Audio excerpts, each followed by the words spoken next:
अगर आपसे ये कहा जाए कि C++ के अंदर एक ऐसा प्रोग्राम बना कर दें जिसके अंदर यूज़र एक नंबर को इनपुट करे और वो प्रोग्राम हमें चेक करके बता दे कि वो जो नंबर यूज़र ने इनपुट किया है वो इवन है या ऑड है, कैसे करोगे आप?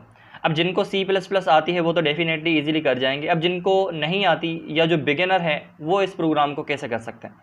देखो, इस प्रोग्राम को करने के लिए आपको दो कॉन्सेप्ट का पता होना चाहिए। एक तो मॉड्यूलस का, जो हम अरिथमेटिक ऑपरेटर के अंदर पढ़ते हैं, और दूसरा होता है कंडीशनल स्टेटमेंट का।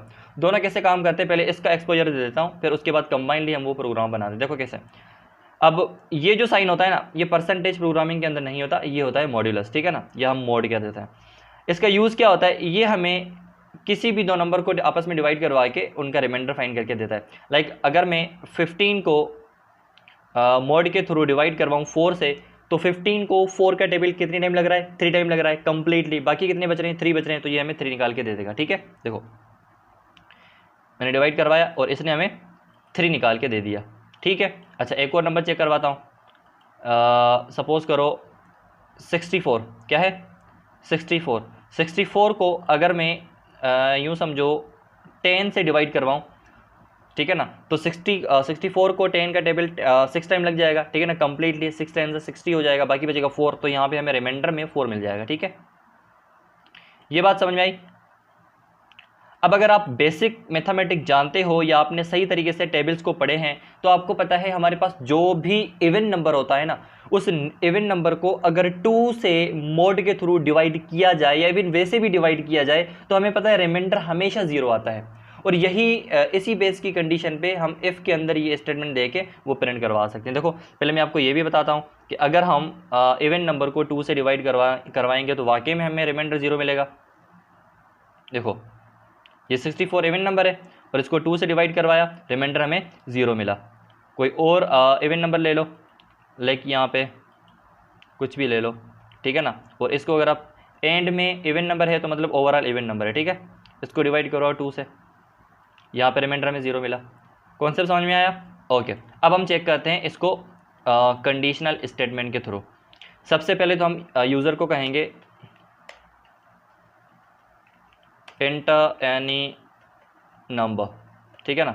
अच्छा, नंबर को हम ऊपर डिक्लेयर भी करा लेते हैं, टेंट नम, ठीक है।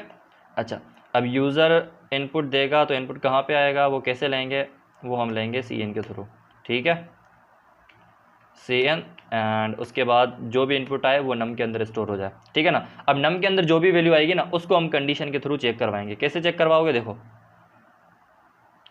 इफ़, ठीक है ना, नम और उसका रिमाइंडर निकालो, उसको डिवाइड करो 2 से, अगर ये 0 के बराबर हो।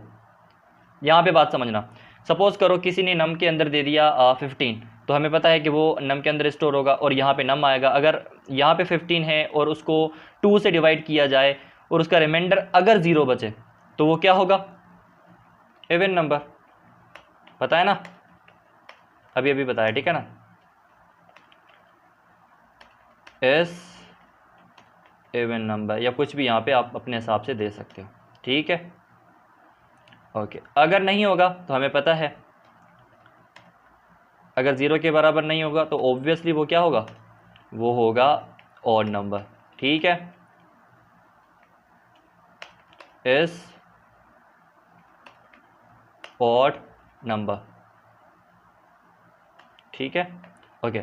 अब देखना, अगर मैंने नम के अंदर कोई भी नंबर में पहले से गेस कर लेता हूँ 21 दे दिया, तो क्या होगा, नम के अंदर 21 स्टोर होगा और यहाँ पे ये चेक होगा कि 21 को अगर 2 से डिवाइड किया जाए तो रिमाइंडर क्या बचता है। हमें पता है जब हम 21 को 2 से डिवाइड करेंगे तो रिमाइंडर 1 बचेगा, जो कि यहाँ पे कंडीशन ट्रू नहीं होगी, क्योंकि ये तो चेक करा है 0 के लिए।